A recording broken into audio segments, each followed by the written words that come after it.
Welcome back, everyone, to the deep dive. We're diving into something today that I think we all kind of experience. Those moments when you realize something you've always believed is, well, maybe not quite right. Yeah, it's a Happens all the time, right? Especially with like science, tech stuff, things that are constantly being updated and refined. Have you ever had one of those aha moments where some old idea you had just oh crumbles? yeah, for sure. And that's exactly what we're digging into today. Hmm. This whole fascinating way our minds, you know, revise our understanding when we come across new info, especially when it kind of clashes with what we thought we knew. And we're not just speculating here. We're looking at actual research, the cognitive science behind it. Right, exactly. And to guide our deep dive today, we're using this really interesting study. It's called Integrating Relational Reasoning and Knowledge Revision During Reading. It's by Ken Dave and some other folks, published back in 2017. Good stuff. Yeah, so this isn't just, someone's opinion. This is based on like real research into learning. Absolutely. And so our mission today is to really like get down into the nitty-gritty of how we revise our knowledge and especially when we're reading. And this is super important, I think, in those STEM fields, science, tech, engineering, math, where sometimes misconceptions can really, really hold us back. Yeah. One of the things that's really cool about this research is that it really goes deep, Yeah. tries to understand the actual mental mechanisms that make it possible for us to actually change what we know. Yeah, that's fascinating. So, where do we even begin, right? Where do we start with understanding this process of knowledge revision? How does this actually work? Well, the researchers, they introduced this framework. They call it the Knowledge Revision Components Framework. Catchy, right? Or KREC for short. And basically think of KREC like a roadmap for how knowledge revision happens when we're reading.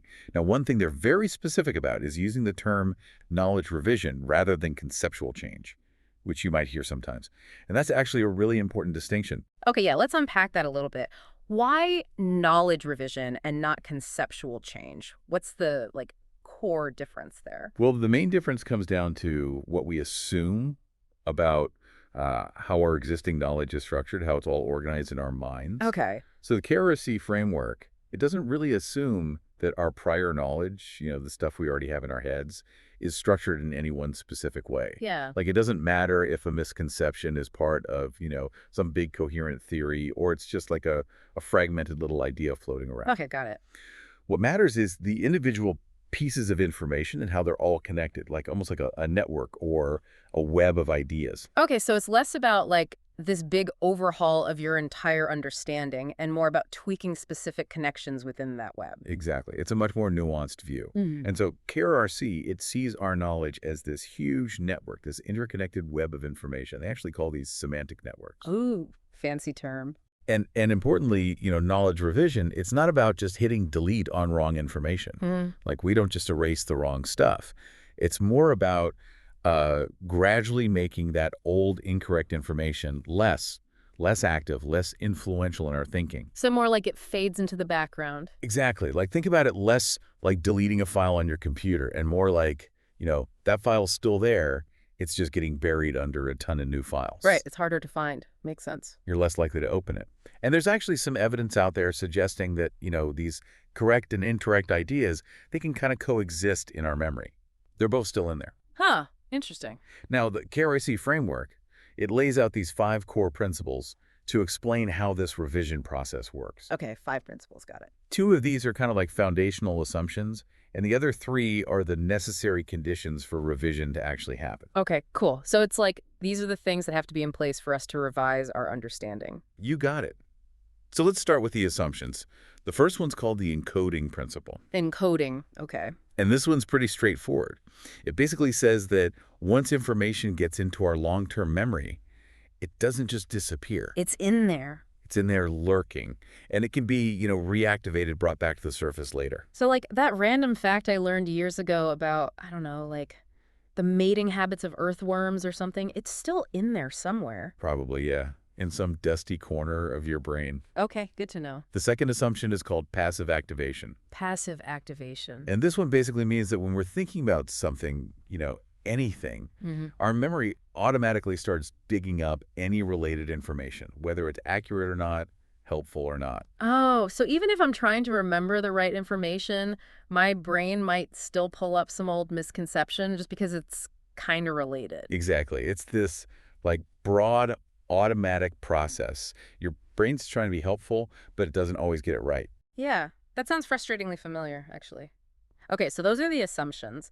What about those three necessary conditions for knowledge revision? Right. So those are where the real action happens. The first one is called co-activation. Co-activation. And this is crucial for us to actually revise our understanding, the correct information and the incorrect information. They have to both be active in our minds at the same time. At the same time, okay. This is like the key moment where the new info can actually like interact with the old stuff. So they have to be in the same, like, mental space to even have a chance of revision. Exactly. They got to be on stage together. Then the second condition is integration. Integration. This means that the new correct information has to actually be integrated with our existing knowledge, which, as we know, might be partly wrong. It's not enough for them to just be active at the same time. They have to actually connect. Right. Make new links. Exactly. And our mental model has to be updated.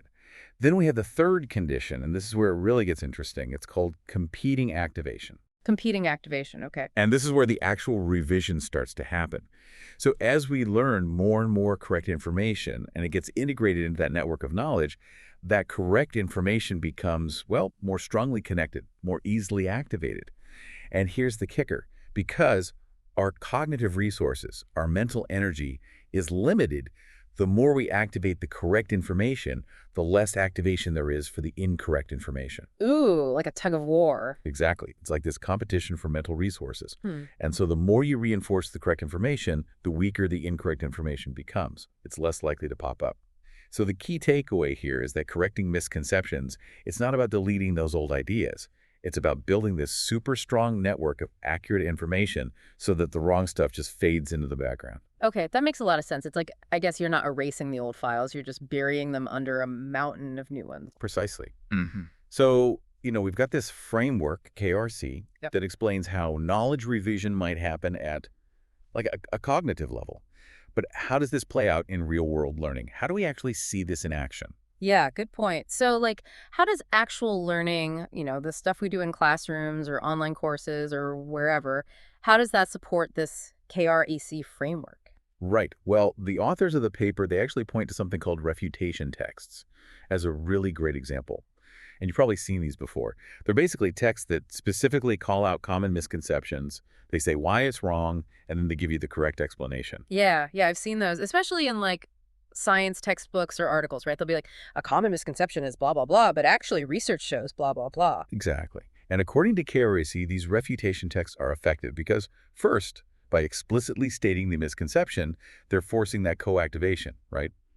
The wrong idea and the right idea, they're both active at the same time. Right. And then, by providing this detailed, well-explained, correct answer, they're helping with integration. You're connecting that new information with what you already know. And crucially, the more detailed and well-connected the correct explanation is, especially if it includes the why behind things, like the causal information, the more it leads to that competing activation where the correct information starts to dominate. So it's not just about saying you're wrong, it's about giving people a compelling alternative, something that really sticks. Absolutely. The why is super important for building those strong connections. Now, it's important to remember that KREC is just one way to understand this complex process. There are other theories out there about how knowledge changes, Sure. but KREC offers this really, clear and useful explanation of the basic, memory-based processes involved in revising our understanding. Right. It's a good framework, but not the only one. Now, you mentioned earlier that even though KRC focuses on these bottom-up memory-based processes, there are also top-down influences that can play a role. So, like, how does our own conscious thinking, our own strategies fit into all of this? Yeah, that's a key point.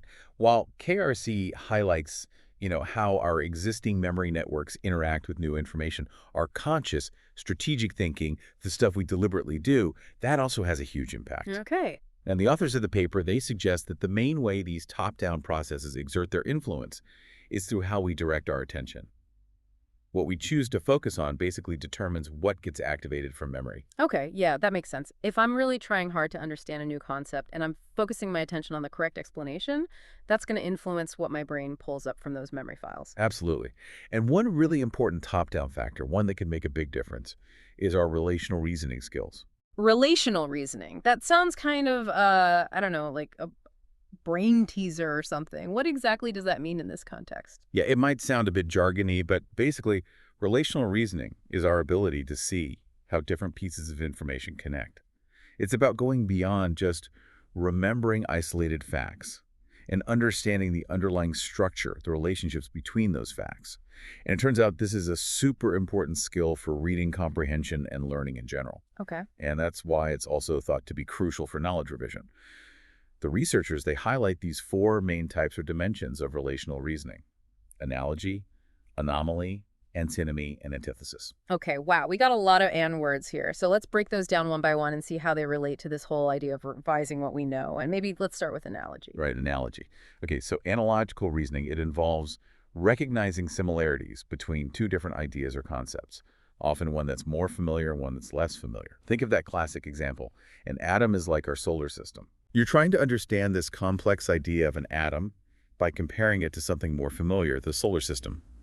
And this involves this process called structure mapping, where you try to see which parts and relationships in one domain, like the solar system, correspond to the other domain, the atom. I actually remember learning about atoms that way. Yeah, it's like using something you already know to understand something new. Exactly. However, the research on how effective analogies are in texts, it's actually kind of mixed. Some studies find that they can really help understanding, while others suggest that they might not be as helpful or could even lead to new misconceptions if the analogy is applied incorrectly. Right. And there's also this concern that analogies might oversimplify things, leading to less deep processing.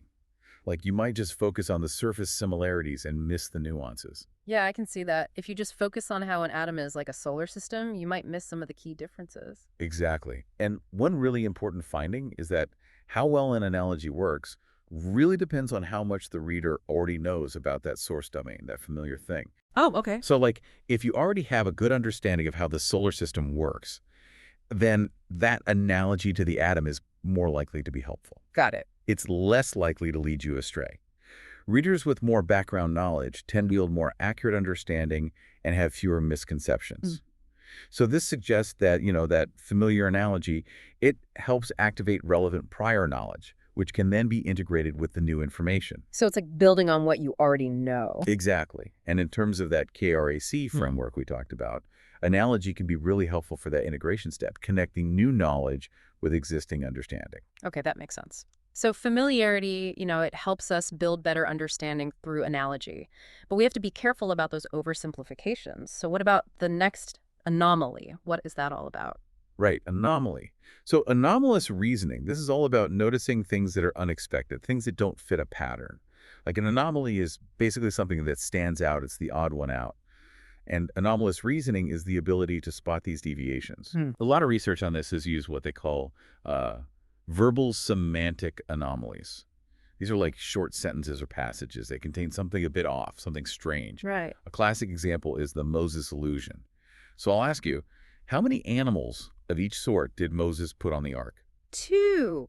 Wait, no. Right, most people quickly say two, but then they realize, wait, it should be Noah, not Moses. Yeah, tricky. And you can do this with science stuff too, like by flying a kite, what did Edison discover? And people might say electricity, but of course it was Franklin. Yeah.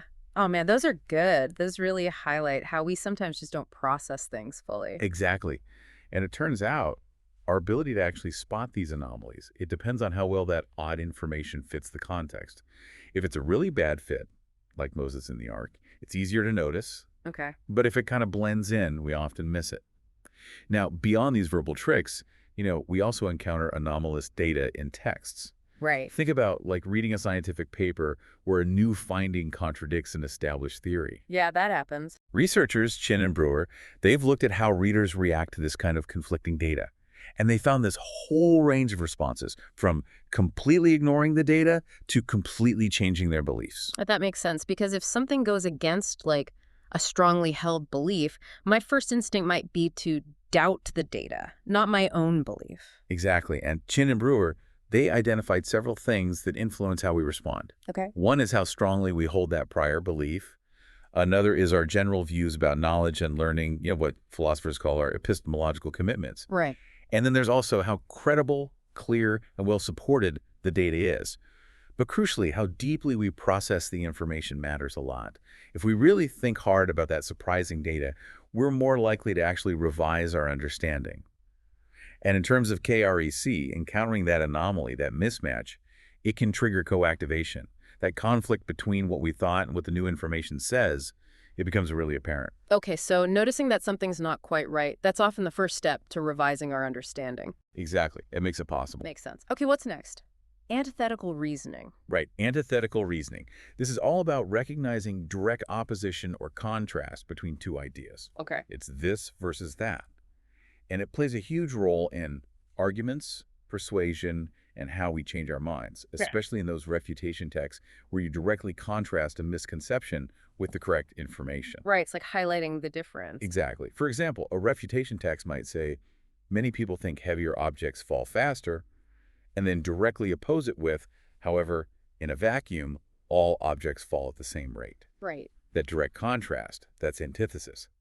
However, we got to remember that when we're faced with opposing viewpoints, we tend to show this thing called my side bias, where we favor information that supports what we already believe, Oh, yeah, that's tough. even if it's the misconception. So in terms of KRAC, antithetical reasoning is really key to how those refutation texts work, because that direct opposition, it facilitates co-activation and sets the stage for integration and then eventually competing activation. Right, so the clash of ideas can be a really effective way to highlight what's accurate and what's not. Okay, and finally, we have antinomous reasoning. This is a new one for me. Yeah, this was a little less studied. So antinomous reasoning, it involves understanding a concept by knowing what it is not. It's about defining something by mutual exclusivity. Okay. A simple example would be understanding living by also understanding what's non-living. Those are mutually exclusive categories. Right, got it. Now, there's less research on this type of reasoning, especially when it comes to reading, but one study looked at how people process visual antinomies, like optical illusions, where you kind of have to visually deconstruct and reconstruct the image to resolve the paradox. Interesting. So it's like defining the boundaries by saying this is in, this is out. Yeah, that's the basic idea. Yeah. And the researchers, they suggest that refutation texts might also involve antinomous reasoning implicitly, like when they draw a clear line between what something is and what it isn't. For example, saying that heat is the transfer of energy, not a substance itself, that involves defining heat by what it is not. In terms of KREC, antinomous reasoning could play a role when there's this mutually exclusive relationship between the correct and incorrect information. Got it. So we've explored these 4 ways we use relational reasoning: finding similarities, spotting what doesn't fit, seeing oppositions, and defining things by what they're not. So how does all of this, these top-down skills, how do they connect with that bottom-up KRAC framework? How do they work together? That's where it all comes together. Remember, KRAC, it outlines those memory-based processes that make revision possible. Right. Relational reasoning, on the other hand, is our conscious strategic effort that can actually drive that revision. Okay. And the link between them, like we said before, is attention, where we choose to focus our mental energy. Right, right. So how do the stages of KRC actually help facilitate relational reasoning? Well, co-activation, remember where both the correct and incorrect ideas are active, that can make us notice a conflict or an anomaly. Right. And that awareness, it can then focus our attention on the relationship between those ideas, prompting us to use relational reasoning to understand, why are they different? How are they similar, if at all? Okay. And then during integration, when we're trying to connect the new information with what we already know, we might consciously look for similarities, like with analogy or contrast, like with antithesis, or distinctions, like with antinomy, to make sense of how they fit together. Right. And finally, competing activation. That can actually be influenced by our goal-directed relational reasoning. Oh, interesting. Like if we're really motivated to understand the correct explanation, we might actively search for analogies that support it, or try to find flaws in our thinking that led to the misconception. Okay. But on the flip side, and this is where things can get a bit tricky, we might also use relational reasoning to try and find support for the misconception, which can actually backfire and strengthen it. Oh, so our reasoning can either help us or hinder us, depending on how we use it. Exactly. And the authors of the paper also point out that the way learning materials are designed can actually make a big difference in encouraging relational reasoning. Hmm. For example, research has shown that adding well-chosen analogies to those refutation texts, that can be really effective. Okay, yeah. The analogy can help build an even stronger mental framework in support of the correct information, Hmm. making it more likely to win out in that competition for activation. So it's like you're giving people the right answer and then a relatable way to really grasp it, to make it E- stick. Precisely. And these findings, they really underscore how important our ability to see relationships is for learning and revising our understanding, Right. especially in those STEM fields where it's so crucial to have accurate information. Absolutely. And there's still a lot to learn about how these different types of relational reasoning work in detail, but this framework gives us a really valuable starting point for understanding the process. Yeah, a lot more to explore. So, to sum it all up, what's the key message for us as learners? What should we take away from all of this? The big takeaway here is that our ability to do relational reasoning, to see those connections, contradictions, and distinctions between ideas is crucial for updating what we know, Yeah. especially when we come across new information that challenges our existing beliefs. Right. It's not just about passively taking in information, it's about actively engaging with it. Exactly. And overcoming those misconceptions, whether it's in science or any other area, it's not just about being given the right answer. Yeah. It's about actively wrestling with how that new information fits or doesn't fit with what we already think we know. Wow, this has been a really insightful deep dive. It's amazing to think about all the mental gymnastics that are happening behind the scenes every time we learn something new. So, for you listening out there, think about a time you realized something you believed was wrong. How did your own relational reasoning skills, like noticing a contradiction, understanding a better analogy, or recognizing something that just didn't fit, how did that contribute to your change in understanding? And as you continue to learn and grow, think about how you can consciously use these skills to deepen your understanding and keep those misconceptions at bay. Thanks for joining us on the Deep Dive.